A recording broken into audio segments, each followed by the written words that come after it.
Well, hey folks, how's it going today? So today I want to talk about more of my irritation tactics here. And I have to say, since last time I've been thinking about the stuff I was reading in here. And there's a couple of things in here that are worthwhile just mentioning. Is that a lot of these irritation tactics base themselves on repetition. And saying something over and over again in a variety of ways, asking the same question, coming back to the same point, the same joke, the same argument. Like coming back to the same argument is always very irritating. It's a great way of getting somebody really riled up.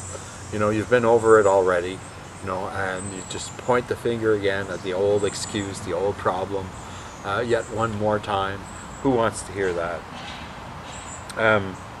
We were talking about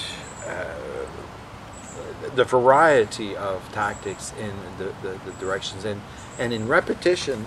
I was talking about music the other time, and the music is such a key aspect, and repeating a particular tune over and over and over and over is guaranteed to get you some hate looks, and or to perhaps to your great delight to have them starting to whistle the same tune after you've repeated it long enough that it gets into their psyche and they start whistling it. That's the best part, when they start whistling your tune that you've been bugging them with. Another thing too about music is that when you're whistling your tune, whistling it off key, whistling it wrong, can be very irritating very quickly. Somebody's going to want to correct you. There's no question. Let's just turn the page here,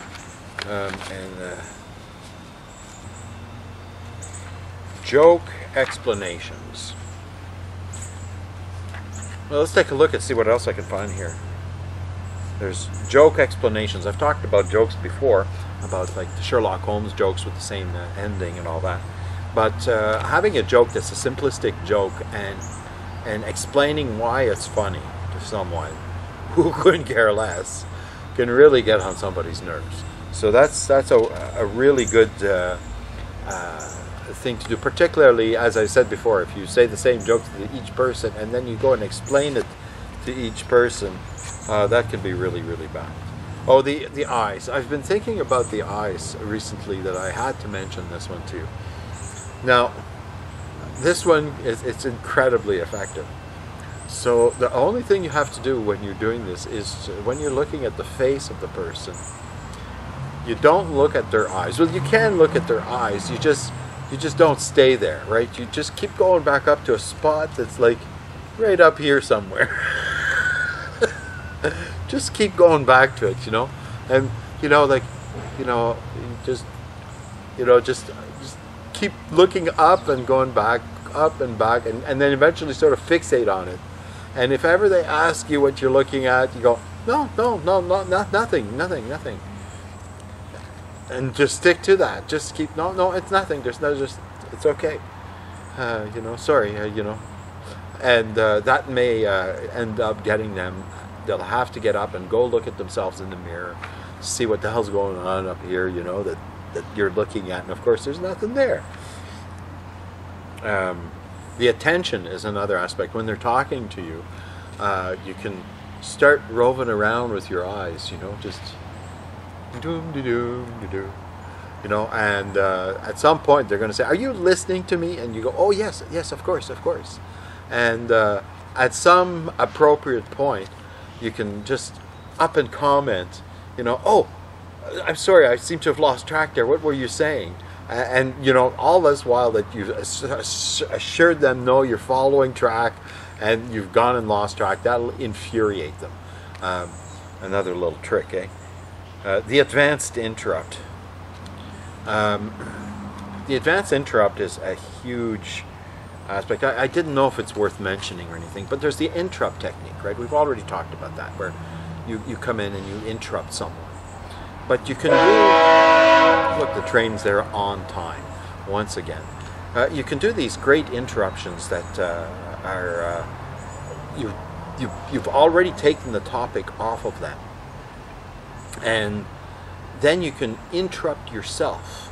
So you say, that makes me think of the train that was at my station the other day, and while you're talking about that, and you say, hey, you ever get those suitcases for trains, and so you're off into a second sideline that you haven't even finished talking about the first one yet, and that you're already going into this other sideline, so you can eternalize the interruption by doing these secondary interruptions, and you can keep doing those so you never really get back to the main point.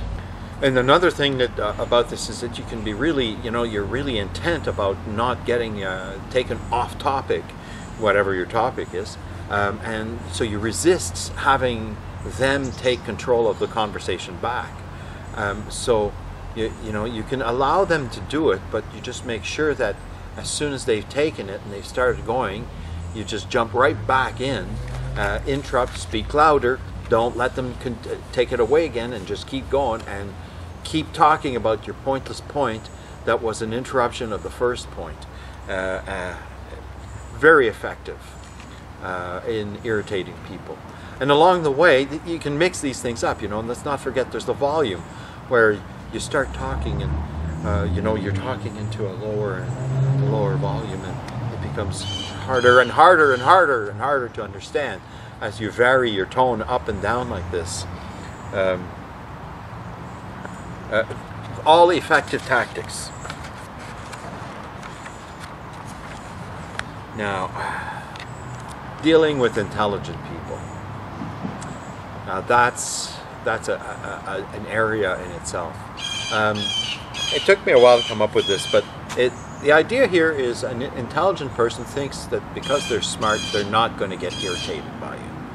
And so the best way to do it with them is to come in an obnoxious manner and saying, you know what, I've decided I'm going to make you look at the ceiling, 3 times this week. And you just announce it up front, a ridiculous thing, and then you walk away and you proceed to come back and invent a variety of situations to get him or her to look at the ceiling. It's stupid. Who cares? Who cares looking at the ceiling? But because you've told them you're going to do it to them and they're not going to be able to stop it, they'll find that they will get irritated by themselves, by their own reaction to your stupid ploys.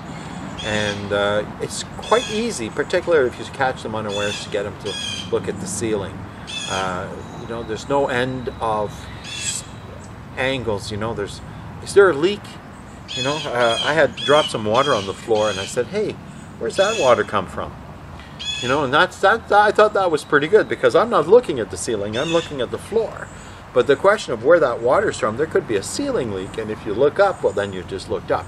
And of course, as soon as the person looks up, you immediately start laughing. I got you.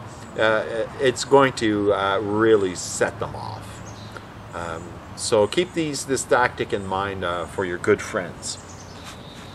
All right. So I just also wanted to talk about some of this inane stuff that went on into the store.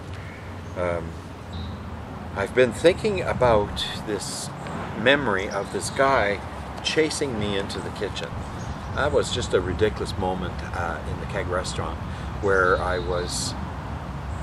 there was a guy, he took care of the salad bar, and but we weren't working open for business yet. It was all prepping stuff. And I had really bugged him about something, and for whatever reason he was chasing me, and he had a bucket of water, ice cubes, those champagne bottles or wine bottle buckets, and it was full of ice cubes and everything, and he was chasing me, and he was coming right at me, and I had no choice. I had to run away. I was going to get soaked if I didn't. And I was running towards the kitchen, but the kitchen doors were closed, and I was running all out, just running. And the door was closed. I had no choice. I would have to slam into that door with all my strength, bash that thing open. So anyways, I managed to get through, and I didn't know if I would be able to. I just bashed into it, and when I got through, I ran like crazy around the corner, went into the dishwashing area, and grabbed the sprayer. And the minute he came through the door, I sprayed him on the chest with it, and that thing, the sprayer, threw a lot of water. And he got completely soaked, and that stopped that situation at that point.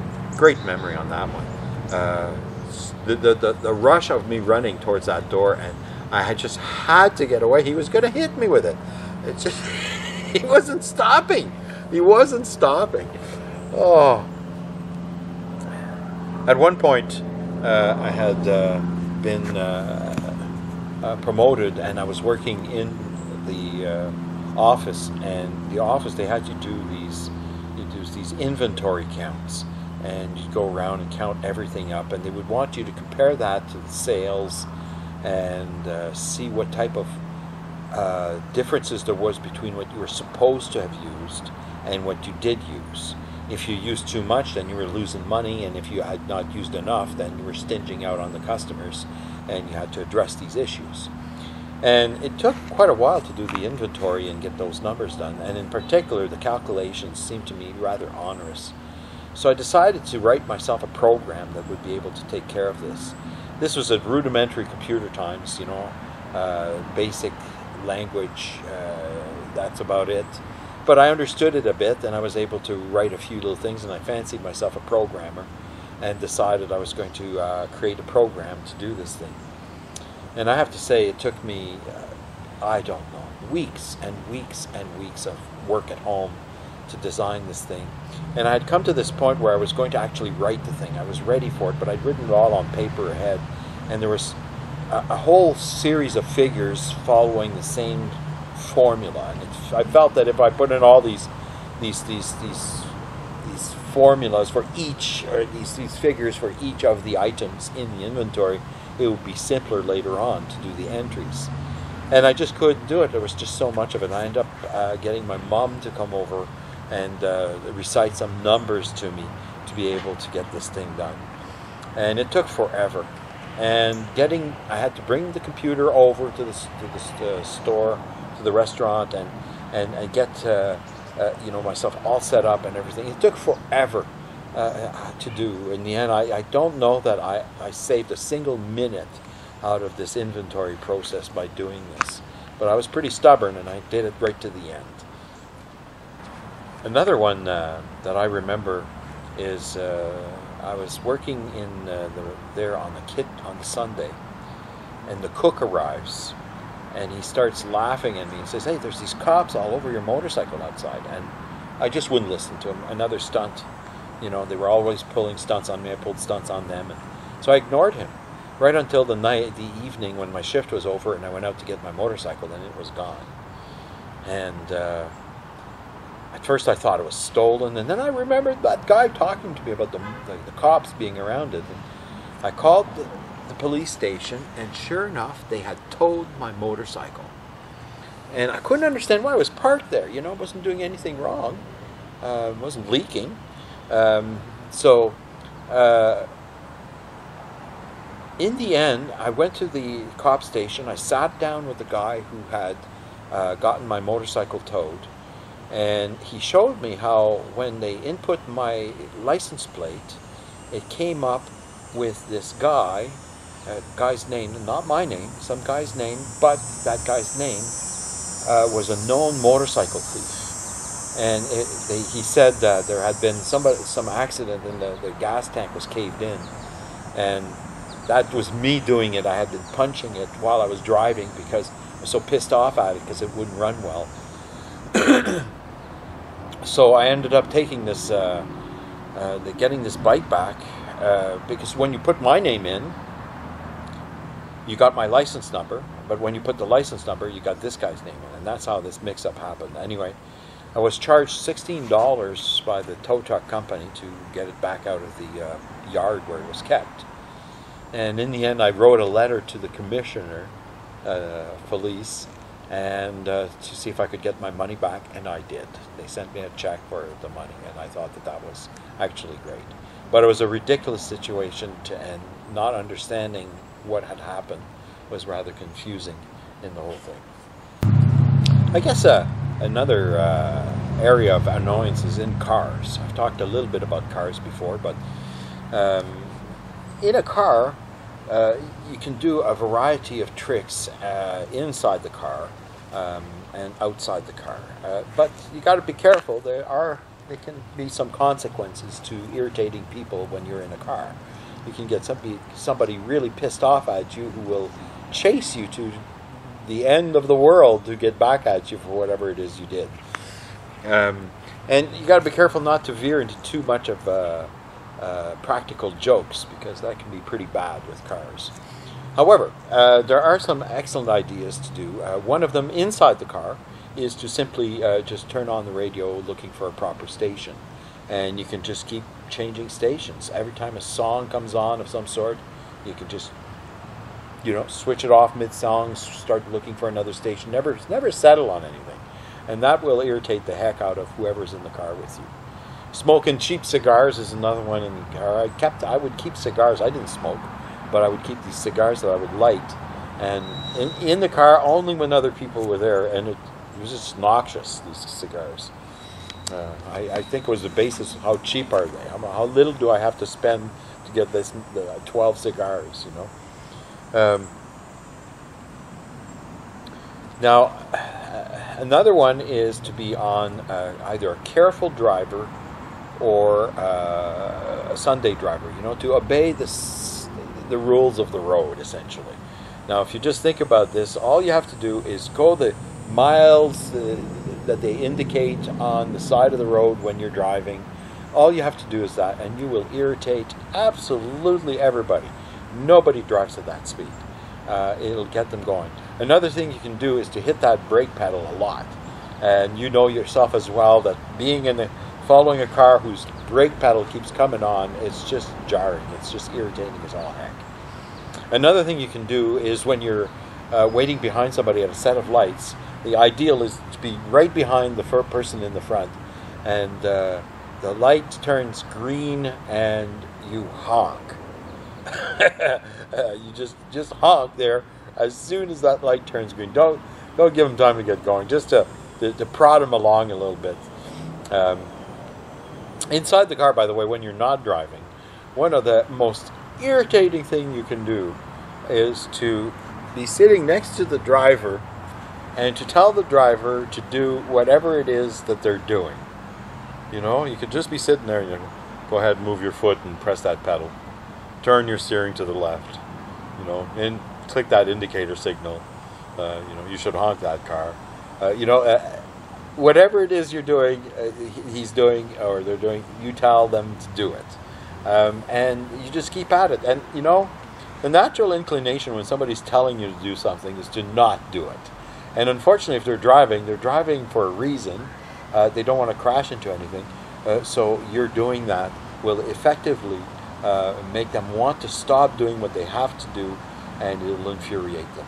I would be surprised if they didn't stop and let you off the vehicle, and let you walk home after that.